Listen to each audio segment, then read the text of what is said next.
यहाँ एक प्रेरणादायक कहानी है जिसका शीर्षक है कर्म का फल भोगना तो पड़ेगा। ये कहानी जीवन के उस सत्य को दर्शाती है कि हमारे अच्छे या बुरे कर्मों का फल हमें अवश्य मिलता है।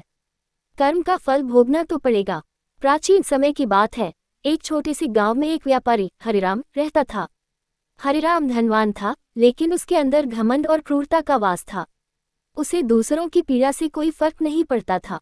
उसका मानना था कि पैसा ही सब कुछ है और वह अपने कर्मों के परिणामों से बच सकता है। हरिराम के पास अनगिनत खेत, गोधन और सोने चांदी का खजाना था।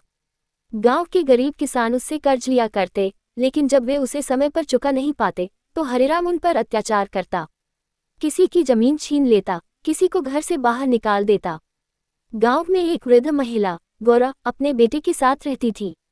गौरा का बेटा मोहन ईमानदारी और मेहनत से अपने परिवार का पालन पोषण करता था।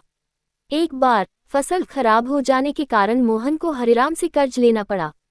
हरिराम ने ऊंचे ब्याज पर पैसा दिया। मोहन ने बहुत कोशिश की, लेकिन वो कर्ज चुकाने में असमर्थ रहा। एक दिन हरिराम ने मोहन को अपने घर बुलाया और क्रोध में कहा, अगर तुमने कल तक मेरा कर्ज नहीं चुकाया तो तुम्हारा घर और जमीन मेरी होगी। मोहन ने उसे विनती की, सेठ जी, मुझे थोड़ा और समय दीजिए, मैं मेहनत करके आपका कर्ज चुका दूंगा। लेकिन हरिराम को दया नहीं आई। उसने मोहन और उसकी मां को उनके घर से निकाल दिया।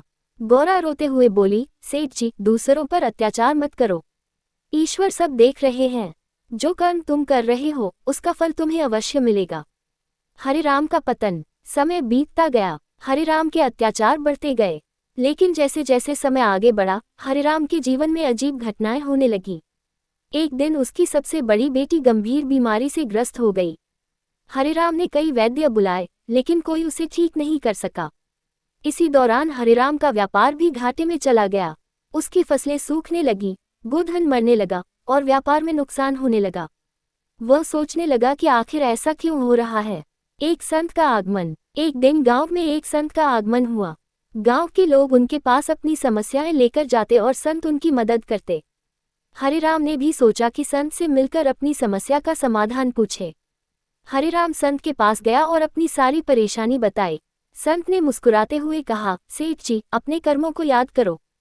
क्या तुमने कभी दूसरों का भला किया है या केवल उनका शोषण ही किया है? हरिराम ने झिझकते हुए कहा, महाराज, मैंने तो हमेशा अपने व्यापार की चिंता की है। क्या इसमें गलत है? संत ने उत्तर दिया, धन कमाना बुरा नहीं है, लेकिन दूसरों का हक छीनना और उन्हें तकलीफ देना सबसे बड़ा पाप है। तुम्हारे बुरे कर्म ही तुम्हारे जीवन में संकट ला रहे हैं।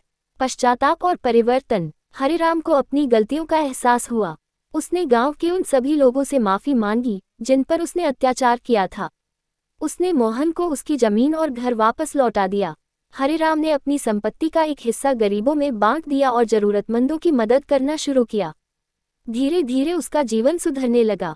उसकी बेटी की तबीयत ठीक हो गई और उसके व्यापार में फिर से मुनाफा होने लगा। हरिराम ने समझ लिया कि कर्म का फल भोगना तो पड़ेगा, लेकिन यदि हम अपने बुरे कर्मों का प्रायश्चित करें और अच्छे कर्म करें तो जीवन में संतुलन लाया जा सकता है। ये कहानी हमें सिखाती है कि हमारे कर्म ही हमारे भविष्य का निर्माण करते हैं। इसलिए हमें हमेशा अच्छे कर्म करने चाहिए और दूसरों की भलाई के बारे में सोचना चाहिए।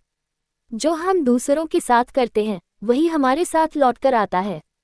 यदि आपको कहानी को किसी विशेष दिशा में विस्तार देना हो या इसमें अन्य तत्व जोड़ने हो तो बताएं।